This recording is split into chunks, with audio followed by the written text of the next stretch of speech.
Good day friends, this is Ramaswamy, President and National Head, Zebu Share and Wealth Management Private Limited. நம்ம இன்னைக்கு பார்க்க போகிற topic என்ன அப்படின்னா how to convert a physical shares of a demised person. என்னுடைய தாத்தாவோட share இல்லை என்னோடய அப்பாவோட ஷேரு ஃபிசிக்கல் சர்டிஃபிகேட்டாக இருக்குது, அவர் இறந்து போயிட்டாங்க. அதை நான் எப்படி மாற்றணும் அப்படிங்கிறத பற்றி தான் இன்றைக்கி இந்த வீடியோவில் நான் எக்ஸ்பிளைன் பண்ணுறேன். இந்த ப்ராசஸ் எப்படி இருக்கும் அப்படின்னா கொஞ்சம் லென்த்தியான ப்ராசஸ்ஸு. ஃபஸ்ட்டு என்ன பண்ணலாம் அப்படின்னா இதை ஏன் டிமேட் பண்ணணும், ஃபிசிக்கல் ஷேரை நான் கையில் வச்சுக்கவே கூடாதா அப்படிங்கிறத நம்ம தெரிஞ்சுக்கணும். அப்படி ஃபிசிக்கல் ஷேர்ஸை நம்ம கையில் வச்சுக்கக்கூடாதுங்கிறது சட்டம் கிடையாது. ஃபிசிக்கல் ஷேர்ஸை நம்ம எவ்வளோ நாள் வேணாலும் கையில் வச்சுருக்கலாம்.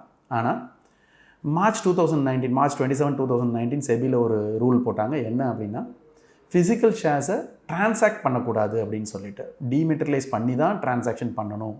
சேல் ஆஃப் ஷேர் வந்து டிமெட்டரியலைஸ் மோடில் மட்டும்தான் இருக்கணுங்கிறது செபியோட ரூலாக கொண்டு வந்தாங்க. சரி, அப்போ நான் வந்து ஃபிசிக்கல் ஷேரை கையில் வச்சுருக்கலாம், ஆனால் இன்னொருத்தருக்கு விற்க முடியாது. சரி, நான் வந்து ஃபிசிக்கல் ஷேர் என்கிட்ட இருக்குது, அது என்னோடய தாத்தா பேரில் இருக்குது, என்னோடய தாத்தா இறந்து போயிட்டார், இல்லை என்னோடய அப்பா பேரில் இருக்குது, அப்பா இறந்து போயிட்டார். இதை எப்படி நான் வந்து என் பேருக்கு மாற்றணும் அப்படிங்கிற ப்ராசஸ் ஃப்ளோ தான் நம்ம இன்றைக்கி தெரிஞ்சுக்க போகிறோம். ஃபஸ்ட்டு ஷேர் சர்டிஃபிகேட் என்ன கம்பெனி சர்டிஃபிகேட் இருக்குங்கிறத பார்த்துக்கோங்க. அந்த கம்பெனியோட RTA யாருன்னு பார்க்கணும். RTAனா என்ன sir? Register and transfer agents. இவங்களோட ஒர்க் என்ன, RTAவோட ஒர்க் என்ன அப்படின்னா ஜென்ரலாக ஒரு ஷேர் கம்பெனி என்ன பண்ணுவாங்க அப்படின்னா அவங்க ஷேர்ஸை ரிலீஸ் பண்ணும்போதே ஒருத்தவங்கள RTAவாக அப்பாயிண்ட் பண்ணுவாங்க.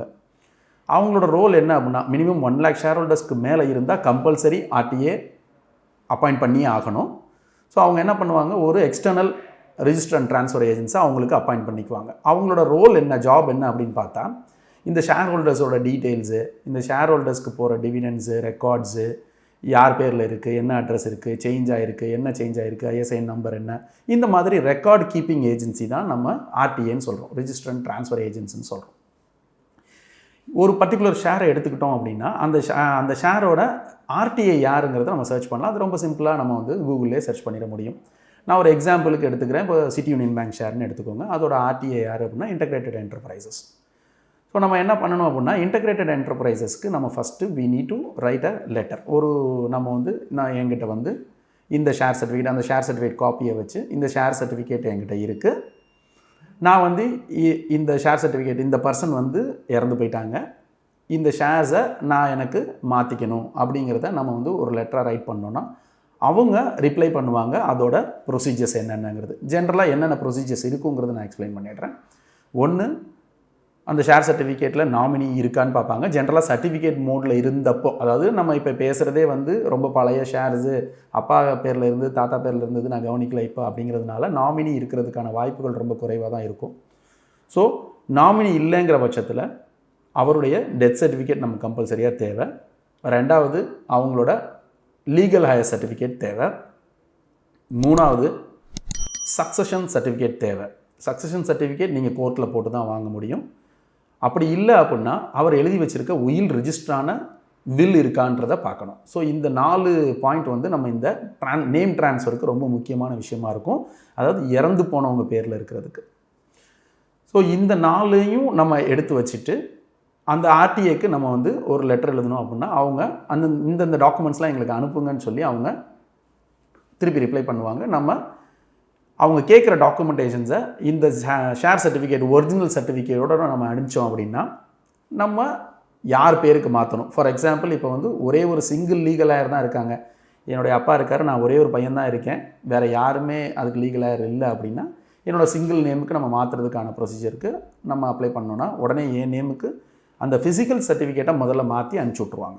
சரி, அதுக்கப்புறமா நான் அதை செல் பண்ணலாமா அப்படின்னா கண்டிப்பாக ஒரு டிமேட் அக்கௌண்ட் ஓப்பன் பண்ணி அந்த ஷேர்ஸை டிமெட்டரியலைஸ் பண்ணி தான் நம்ம செல் பண்ண முடியும். மல்டிபிள் லீகல் ஹையர்ஸ் இருக்கிறவங்க என்ன பண்ணணும் அப்படின்னா மற்ற லீகல் ஹையர்ஸ்கிட்ட இருந்து ஒருத்தருக்கு பர்டிகுலர் ஒரு ஆளுக்கு NOC கொடுத்து அவர் பேருக்கு ஷேர் சர்டிஃபிகேட்டை ட்ரான்ஸ்ஃபர் பண்ணி அதுக்கப்புறமா டிமெட்டரியலைஸ் பண்ணி அதை விற்க முடியும். சரி, இல்லை சார் நான் இந்த மாதிரிலாம் பண்ண விரும்பலை, நான் வந்து ஒருத்தருக்குலாம் NOC கொடுக்க முடியாது, நாங்கள் 5 பேருமே பிரிச்சுக்கணும் அப்படின்னா நான் முதல்ல சொன்ன மாதிரி தான் நீங்கள் வந்து ஒரு சக்சஷன் சர்டிஃபிகேட் எடுக்கும்போதே கோர்ட்டில் இதை வந்து டிக்ளேர் பண்ணி இந்த ஷேர்ஸை 5 பேருக்கு பிரித்து கொடுத்துடணும் அப்படின்னு கோர்ட்டு மூலமாக ஒரு ஆர்டர் வாங்கி நம்ம என்ன பண்ணலான்னா அந்த RTAக்கு அனுப்பிச்சோம் அப்படின்னா அவங்க இந்த ஒரு ஒரிஜினல் சர்டிஃபிகேட், ஃபார் எக்ஸாம்பிள் நான் சொல்கிறேன், ஒரு 1000 ஷேர் இருக்குது, அந்த 1000 ஷேரை 5 லீகல் ஹையருக்கு பிரித்து கொடுக்கணும் அப்படின்னா அந்த RTA என்ன பண்ணுவாங்க அப்படின்னா 200 ஷேராக தனித்தனி சர்டிஃபிகேட்டாக அந்தந்த லீகல் ஹேர் பேரில் மாற்றி அனுப்பிச்சி விட்ருவாங்க. சரி, இதை வந்து நான் பார்த்ததே இப்போ சப்போஸ் அவங்க இறந்து போனது ரொம்ப வருஷத்துக்கு முன்னாடி, ஒரு 5 வருஷத்துக்கு முன்னாடி இறந்து போயிட்டாங்க, 10 வருஷத்துக்கு முன்னாடி இறந்து போயிட்டாங்க, ஆனால் நான் இப்போ தான் ஷேர் சர்டிஃபிகேட்டை பார்த்தேன். இதில் நடுவில் வந்து அந்த ஷேருக்கு வந்து போனஸ் கொடுத்துருப்பாங்க, இல்லை ரைட்ஸ் இஷ்யூ கொடுத்துருப்பாங்க, இல்லாட்டி டிவிடெண்ட்ஸ் ரெகுலராக கொடுக்குற கம்பெனிஸ் இருப்பாங்க. இதெல்லாம் நான் கிளைம் பண்ண முடியுமா சார் அப்படின்னா கண்டிப்பாக முடியும். அதுக்கு ஒரு சர்டன் எக்ஸ்டென்ட் பீரியட்ஸ் இருக்குது. இதில் வந்து ஒன்று நீங்கள் வந்து ரைட்ஸ் இஷ்யூங்கிறது வந்து கிளைம் பண்ண முடியாது. ஏன்னா ரைட்ஸ் இஷ்யூங்கிறது அந்த பர்டிகுலர் பீரியடுக்குள்ளே அப்ளை பண்ண வேண்டிய விஷயம். ஸோ அதனால் ரைட்ஸ் இஷ்யூ உங்களுக்கு வந்து எலிஜிபிள் ஆக மாட்டீங்க.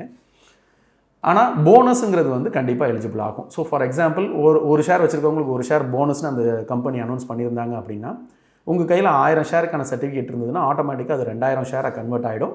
நீங்கள் 5 லீகல் ஹேர் இருக்கீங்க அப்படின்னா ஆளுக்கு 400 ஷேர் உங்களுக்கு நேம் ட்ரான்ஸ்ஃபர் ஆகி வந்துடும். ஸோ போனஸ் ஷேர் நீங்கள் எத்தனை வருஷம் கழிச்சாலும் it will be eligible for you to get that bonus shares from the RTA. Sir இந்த வருஷம் டிவிடெண்ட் கொடுத்துருப்பாங்களே சார், அதையும் நான் கிளைம் பண்ண முடியுமா அப்படின்னா கண்டிப்பாக முடியும். ஆனால் லாஸ்ட்டு 7 இயர்ஸ் டிவிடெண்ட் தான் கிளைம் பண்ண முடியும். 7 இயர்ஸ் வரைக்கும், கடைசி 7 வருஷம் கொடுத்துருக்க டிவிடெண்ட்டை நீங்கள் தாராளமாக அந்த RTAவுக்கே நீங்கள் எழுதி கிளைம் பண்ணி வாங்கிட முடியும். சரி, 7 இயர்ஸ்க்கு மேலே உள்ளது வாங்க முடியாதா, அவ்வளோதான் போச்சா சார் அப்படின்னா கண்டிப்பாக 7 இயர்ஸ் அண்ட் அபோவ் இருக்கிற டிவிடெண்ட் கிளைம்ஸ் உங்களுக்கு வராது. அது ஆட்டோமேட்டிக்காக என்ன ஆகும் அப்படின்னா இன்வெஸ்டர் ப்ரொடெக்ஷன் ஃபண்டுக்கு அது ட்ரான்ஸ்ஃபர் ஆகிடும். ஸோ இறந்தவங்க பேரில் இருக்கிற ஷேரை மாற்றுறதுக்கான ப்ரொசீஜர்ஸ் தான் நம்ம பார்த்தோம். ஏற்கனவே நான் ஆரம்பத்தில் இந்த வீடியோவோட ஆரம்பத்தில் சொன்ன மாதிரி ஃபிசிக்கல் ஷேர்ஸ் நான் வச்சுக்கவே கூடாதா அப்படின்னா கிடையவே கிடையாது. நீங்கள் ஃபிசிக்கல் ஷேர்ஸ் வச்சுக்கலாம், பட் விற்க முடியாது. விற்கணும்னு நினச்சாலே நீங்கள் டிமெட்டரியலைஸ் பண்ணணும். ஸோ டிமெட்டரியலைஸ் பண்ணுறதுக்கு you need to approach a broker. ஒரு trading account, demat account open பண்ணிவிட்டு இந்த ஃபிசிக்கல் சர்டிஃபிகேட்டை அவங்க டிமெட்டரியலைஸ்டு ரிக்வெஸ்டேஷன் வச்சுருப்பாங்க. அவங்கள்ட்ட நீங்கள் வந்து டிமெட்டரியலைசேஷன் ரிக்வெஸ்ட்டை வாங்கி சர்டிஃபிகேட்டை நீங்கள் கொடுத்தீங்க அப்படின்னா ஆட்டோமேட்டிக்காக உங்களுக்கு இந்த ஃபிசிக்கல் ஷேர்ஸை டிமேட் பண்ணி உங்களுக்கு உங்களோட டிமேட் அக்கௌண்ட்டில் கிரெடிட் பண்ணிவிடுவாங்க. நீங்கள் அதுக்கப்புறமா அந்த ட்ரேடிங் அக்கௌண்ட் மூலமாக அந்த ஷேர்ஸை செல் பண்ணிக்க முடியும். இந்த டாபிக் உங்களுக்கு பிடிச்சிருந்ததுன்னா உங்கள் ஃப்ரெண்ட்ஸோட ஷேர் பண்ணுங்கள். உங்களுக்கு இந்த டாபிக் பற்றி இன்னும் ஃபர்தராக ஏதாவது டவுட்ஸ் இருந்தது, கிளாரிஃபிகேஷன் வேணும் அப்படின்னா டிஸ்கிரிப்ஷனில் என்னோட காண்டாக்ட் டீட்டெயில்ஸ் கொடுத்துருக்கேன், என்னை காண்டாக்ட் பண்ணுங்கள். தேங்க்யூ ஃபார் வாட்சிங் திஸ் வீடியோ. வெல்கம்.